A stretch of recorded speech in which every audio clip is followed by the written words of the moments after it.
Now, one of the biggest names on Wall Street has been pushed out of his job. Wells Fargo chief John Stumpf has quit. He had been facing calls to resign after a massive financial scandal was exposed at the bank.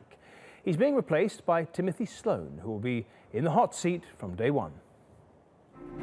The global financial crisis brought many of the world's financial institutions to their knees. And when the dust settled, Wells Fargo was among the few banks that emerged as winners. Its strategy of cross-selling products to customers was so successful that by 2013 it became the world's most valuable bank. At the start of this year, Fortune 500 dubbed it one of the most admirable companies in the world. But by September, the bank's chief executive was apologizing in front of the Senate Banking Committee. I am deeply sorry that we failed to fulfill on our responsibility to our customers, to our team members, and to the American public. So how did it all come crumbling down for Wells Fargo? On the 8th of September, a joint investigation revealed 2 million fake accounts and credit cards had been set up using customers' personal details and money without their permission or knowledge. A fine of $185 million was slapped on Wells Fargo by the US Comptroller of the Currency and the Consumer Financial Protection Bureau. And it wasn't a plot hatched by just a few workers.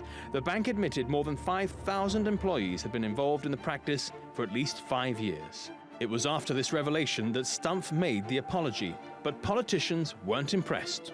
5,300 team members forging signatures, stealing identities, social security numbers, and customers' hard-earned cash so as to hang on to their low-paying jobs and make money for the high-paid executives at Wells Fargo. Wells Fargo responded by firing workers. It also pulled the plug on an incentives plan that pushed workers to achieve sales targets by any means necessary. But there were increasing calls to hold the top management accountable.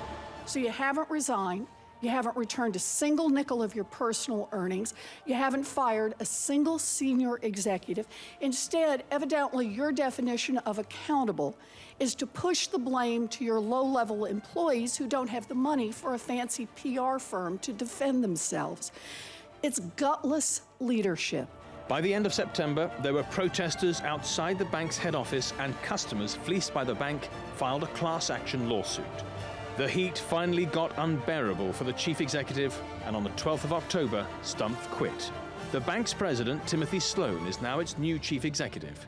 He has to steer what was once the most admired bank in the world through multiple state and federal investigations, class action lawsuits, and a loss in confidence that will take a long time to regain. Well, our editor-at-large, Craig Copetas, joins us from Paris now. Craig, you probably heard a quote in that report, gutless leadership. Do you think that he has now finally shown leadership, or was it rather badly timed and he really had to be pushed right to the last moment? When you have the chief executive officer of a bank being replaced by the chief operating officer, that's called cloning. There's really no difference between the two men, both who were at the bank at the same time. There's no question that Stumpf was a sacrificial goat here. The rabble was screaming for blood, and Stumpf was the man who was available for this, because what they did at Wells Fargo was pretty onerous, no question about that. But it pales in comparison to what other major players in the financial world have done and what their penalties were. Although he's walking away Although he's walking away from this company, Craig, the viewers shouldn't be too concerned about him, at least financially. Oh, please, no. This man has hundreds of millions of dollars, and they're trying to say what's coming out in the press is saying, well, they're not giving him any severance, and he's relinquished $41 million in uninvested equity. That's a lot of money, but it's all relative, isn't it? John Stumpf is going to be able to send his children to college without going into debt. He owns his home. He can pay for his cars. There are people in the United States right now, Wells Fargo's customers, who can't afford to do that. That's why the anger is there. And by the way, this is what fuels Trump's popularity right here. The fix is in. Let me give you another example here, Matthew, what I'm talking about, this revolving door. One of the things they did in this shakeup is they took a current director of the Wells Fargo Board of Directors, a woman by the name of Elizabeth Duke. And they've made her vice chairman of Wells Fargo. Sounds pretty good, doesn't it? Glass ceiling shattered. Well, few people know that Ms. Duke is a former governor of the Federal Reserve Board. So this again plays into what Hillary Clinton said in her speech to Goldman Sachs last year, which was revealed in WikiLeaks, that she sees no problem in folks who are in big business, in the world of finance, regulating the financial industry.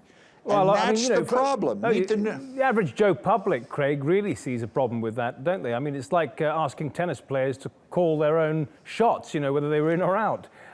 Just one last point, these boards that decide compensation and performance and so on, these are all a bit of a old man's club as well, aren't they? Well, this is the next step in this defenestration, okay? You have to go into the weeds on how a corporate board is selected. These are all friends of friends. They're not bringing in anyone from the street or any customers to sit on the board. They're certainly not bringing in any union members. They're bringing in their pals. And every corporate board of a publicly traded company operates in this manner. And, you know, a lot of people are now saying, as people in the Trump campaign are saying, this has to change. Until then, it's going to be like that hoary old Who song, you know, meet the new boss, same as the old boss. The echo continues. Sure, won't be fooled again. Craig Copetas, thanks very much for joining us from Paris. Appreciate it, as ever.